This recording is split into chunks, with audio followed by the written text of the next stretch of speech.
Okay. Love reading ulit tayo. Musta kayo, guys? Di pa rin ako ganun ka-okay, guys. Kaya lang kailangan ko kasi talagang mag-read.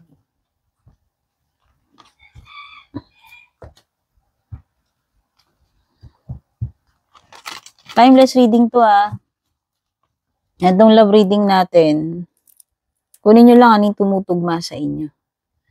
Yung mga babanggitin kong energies, wala akong control dyan kung past, present, future energies man yan. Kung energy man ng person may binabanggit o energy mo, kayo naman ang makakapagsabi nun. Hindi ko alam yan.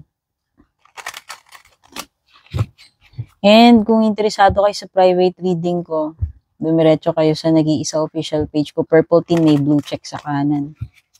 Yung link nasa description, ha?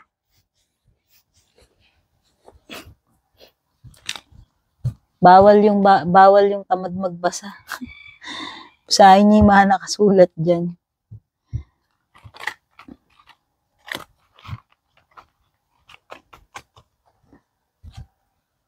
Okay, kumusta yung general energies dito sa connection ninyo?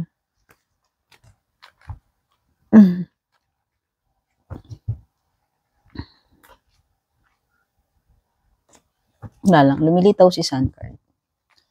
Ano yung energies sa inyo ngayon, itong person na to?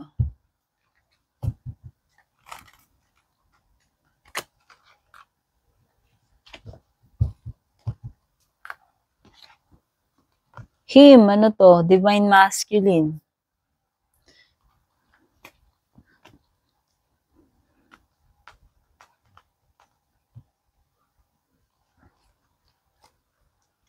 Mawari, asan na ba ibabaw nito? Ayan.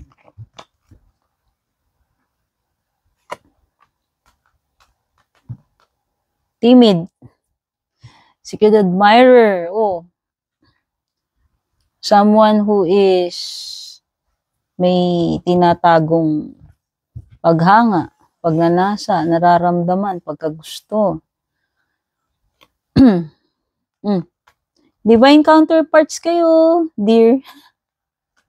Wow, divine counterparts pala kayo nito. Him, her. The divine and masculine energy. Baka soulmates kayo or divine counterparts.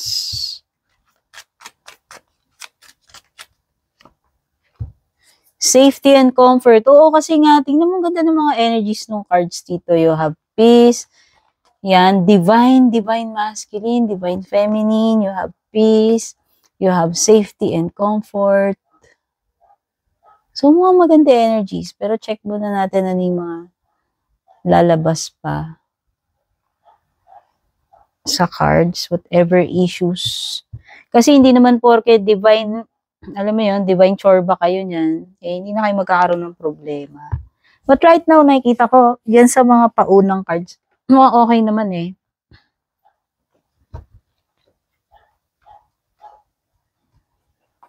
Pwede nga lang may sinasabi kasi dito may secret admirer. Hindi ko alam kung ito bang person na to is jowa mo na, kakonect mo ngayon, or magiging kakonect mo pa lang. Kasi pwedeng admirer mo pa lang siya. No? Kasi may lumilitaw dito ng secret admirer. So, if ever na yun yung case para sa'yo, kasi pwedeng iba-ibang scenarios naman kayo eh. Hindi makipare-pareho ng love story, di ba? So, yung iba, specific to. Kung wala ka pang jowa, no? Pwedeng itong person na to nasa background na. Pwedeng nandyan lang sa paligid mo, pwedeng hindi mo pa siya kakilala, pero nandyan siya sa background mo. Pwedeng hindi mo pa siya jowa, no? Pero sabi nga, may secret na paghanga sa'yo to. And pwedeng divine counterpart kayo, which means maganda kayong pares eh. Para kayo sa isa't isa, parang ganun. Okay, baka divine yung connection ninyo or malalim like spiritual, kasi this person will bring you peace, or yung kayo sa isa't isa, and you'll feel safe, no, comforted in this with this person. So ang ganda ng energy, promise. No joke. Diba? Ang ganda. Kaya kung ikaw wala pang jowa or magsisimula pala kayo ng love story ninyo yung person niya, ang ganda ng Ang ganda ng energies ninyo. Wow, di ba? Charap. Ayan no. May lumilitaw dito. Interview, talk, conversation, get on the same page. Pwede kasing mag-unfold pa lang yung mga bagay-bagay sa inyo. Yung story ninyo. Itong person na to. And mukhang nakakakilig yung story ninyo. Kasi divine counterpart kayo. Gaganda kasi ng energies. Ayan no. On the table, offer, proposal, and commitment. Baka mag-uusap pa lang kayo nito eh. Kasi nga secret admirer mo pa lang, baka magtatapat pa lang to, magsasabi pa lang ng feelings tong person na to. Baka doon nyo pa lang mapag-uusapan. Ayan, magtatanungan portion muna kayo. No? And, yes, this person wants to get on the same page with you. Gusto niya kasing malaman eh. Gusto niya malaman. No? If ever, what are the chances sa inyong dalawa? If kung talagang siya ay may secret na crush, feelings, love for you, siguro gusto niya ikaw makilala, makausap more, no, malaman niya if pareho kayo na on the same page, no, kung pareho kayo na nararamdaman, pareho kayo na iniisip nitong person na to. So, nakikita ko maaaring indication ito talaga ng magme-make ng move sa iyo. Kasi ayan eh, aalukin ka niya eh, oh. There's offer, proposal, and commitment. Diba? Ang bongga ng cards mo, dear. O diba, I told you, ano yung nahugot. Nag-iingat ako kasi baka may nakabold. Sinisilip ko muna. Come together. Talagang magiging together kayo neto eh. Ayan, no, ano yung binanggit ko sa'yo kanina? Malalim tong connection nyo. Special. Divine. Divine connection. Divine counterparts kayo. Ayan, no, you have spiritual connection with this person. Diba sinabi ko nga, pwedeng soulmate mo siya. Chorba kanina.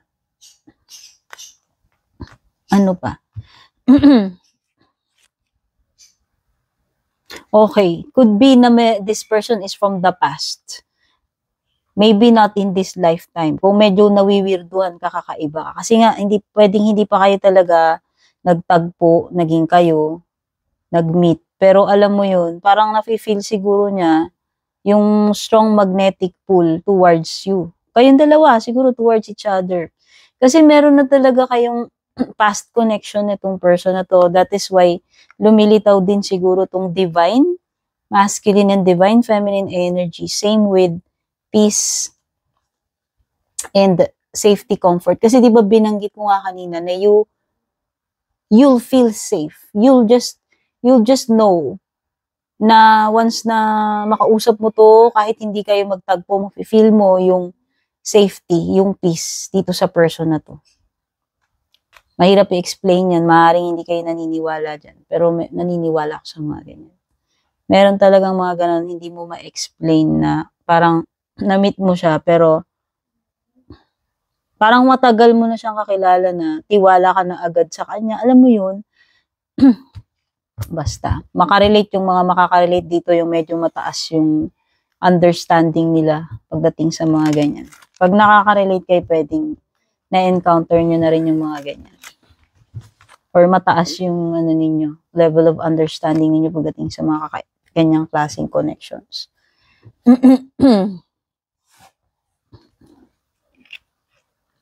No, kasi may past na kayo nito eh. Pwedeng nag-meet na kayo sa, past life. Okay? Imagine mo panahon pa ng pyramid nung nag-meet kayo, chat. Dear, panahon pa ng Egyptian to. Imagine mo kung gano'n nakaluma yan. Oo, diba? Nahugot ko, Twin flames. The one. Mirrored souls, pledge, diba? Sinabi ko nga sa'yo, may past history kayo nito. Pwedeng panahon pa ng mga pyramid. Charot. Basta. Talagang you will come together talaga eh. Pinagtatagpo kayo eh. Divine counterpart kayo. Promise, sige na. Masyado na akong tuwang-tuwa sa energy. Guys, hindi ako mahilig sa love reading, hindi ako mahilig sa mga kilig-kilig na mga ganyan. Pero ang ganda nung napipick up ko mga energies dito, that's why na-excite ako. Okay, so mag-tarot cards na tayo. Parang hindi tayo masyadong mahaba. Naka 10 minutes na pala ako dito ng pagchichika dyan sa mga energy. Kasi ang ganda nung energy, di ba? Madalas yung mga energy, ang papangit lumalabas, mga third party. Diyos ko, umay na ako, dear. Wala. At least ito maganda, no? Ganda yung nahugot nating energy dito. Kung kanino mang energy ito, ang ganda. Swerte nung, ano. Kung para sa'yo yan, dear. Ganun lang talaga yan. So, tignan na natin what the tarot cards have for you pagdating dito sa mga naunang energies. I-clarify yung mga cards dito. Angels and guides about this connection.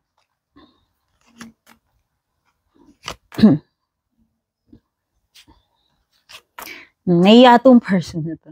Baka sa umpisa kasi nahihiya siya, nachuchope. Hindi ko alam kung sino sa inyo eh. Baka nai-intimidate or nahihiya, alam mo yun, ako conscious, baka hindi niya alam pa paano ka i-approach, but hindi niya talaga mapipigilan yan eh. Yun. Nahihiya man siya dito, talagang lalapit yan. Lalapit at lalapit kayo sa isa't isa kung sino man ang magiging initiator. Kasi kayo ay para sa isa't isa eh. No? Mag-uusap, magtatagpo kayo. Oh, ito yung dawan mo eh. Mirrored souls kayo. Kung hindi man ito mangyayari ngayon, baka near future, hindi ko alam. No? Andun yung attraction, andun yung stability nakikita ko. Andun yung hindi to basta-basta magle-let go, hindi to basta-basta susuko. No? Kasi nafe-feel niya siguro talaga na ikaw para sa kanya at ganun din siya sa'yo. May something like a very strong magnetic pull, undeniable feelings of peace, of security, no? Na kahit hindi pa kayo nagsasama, kahit hindi pa kayo matagal magkakilala, it seems na parang ganun. At home na agad ikaw, at home na agad siya sa'yo. Basta guys, mapipil nyo na lang yun. Pwedeng iba sa inyo, magkalayo kayo, pwedeng LDR. Okay? Pero magmimit kayo nito.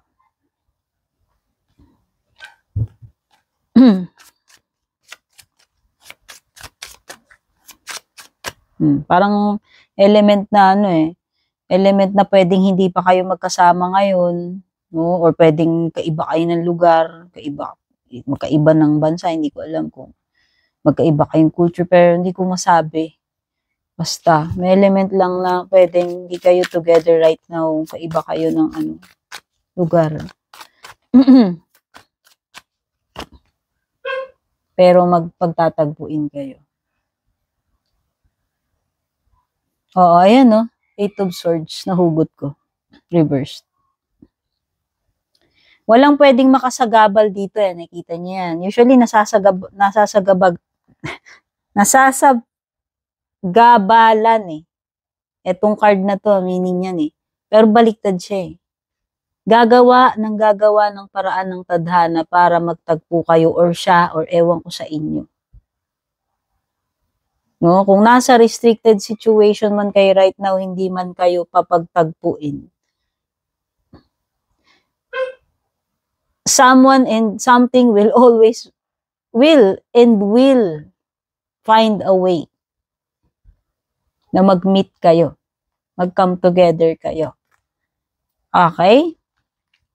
You are meant to be together nitong tao na to. Yun lang, that's all I can say. Walang distance, walang barriers, kahit ano pa, age gap, whatever, time frame, distance, ang makakapigil niyan. There's this feeling with the Knight of Pentacles na parang, alam mo yun, sureball, kung gaano ka-confident yung itsura niyang energy na yan dyan. Ewan ko, I'm using my intuition, guys, I'm using my intuition. Di lang ako nagbabase sa baraha. Yung pakiramdam ko rin pinagbabasihan ko.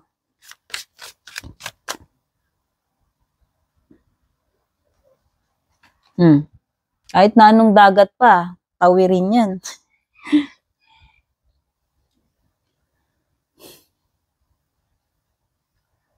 Maaaring hindi ka pa niya mapuntahan eh. Alam mo yun? Pero, oo, andyan yung element talaga ng may distansya. Baka talaga magkalayo kayo right now. Iba kayong lugar. Pero magtatagpo kayo. Yun lang yung certain na napifeel ko dyan. Kaya, balasahin natin. Stability. Stability ang offer sa iyo nitong person na to. Kayo, sa isa't isa. This will be a very strong relationship. Yun yung nafe-feel ko. And sabi ko nga, hindi to yung tipong basta-basta lang i-give up, ipapamigay lang. No? Pareho kayo sigurong ganun ang mafe-feel ninyo sa isa't isa. Ay. O, 2 of Cups, oh.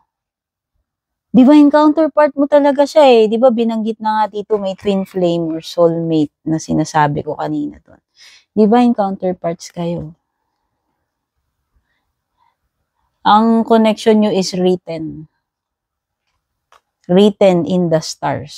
So, di ba? Why don't we rewrite the stars? Hindi. Sa inyo hindi na i-rewrite. Talagang naka-written siya.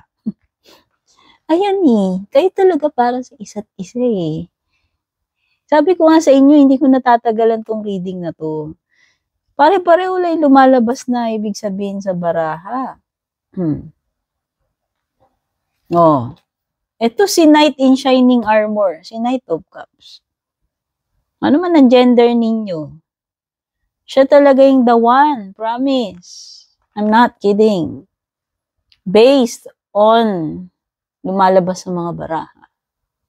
Binabase ko yung mga yung mga sinasabi ko sa intuition ko, yung nararamdaman ko, tsaka ano yung mga lumilitaw sa baraha, guys. Di ako nag-iimbento lang ng mga nobela rito.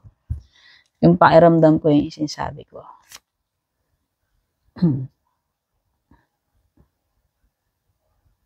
O, diba? O, Knight of Swords. Will take action eh. Knights. Itong mga knights na to is taking action. Whether yung divine yung gumagawa talaga ng way or siya rin, pareho. Pero pareho, kayo siguro or yung divine. Yun na talaga yung gumagawa ng way para mag-come together kayo nitong person na to, like kung anong lumalabas dito. Mafe-feel mo yan. Once na magtataka ka na lang, itong tao na to, first time mo makausap, makachat, whatever, mamit.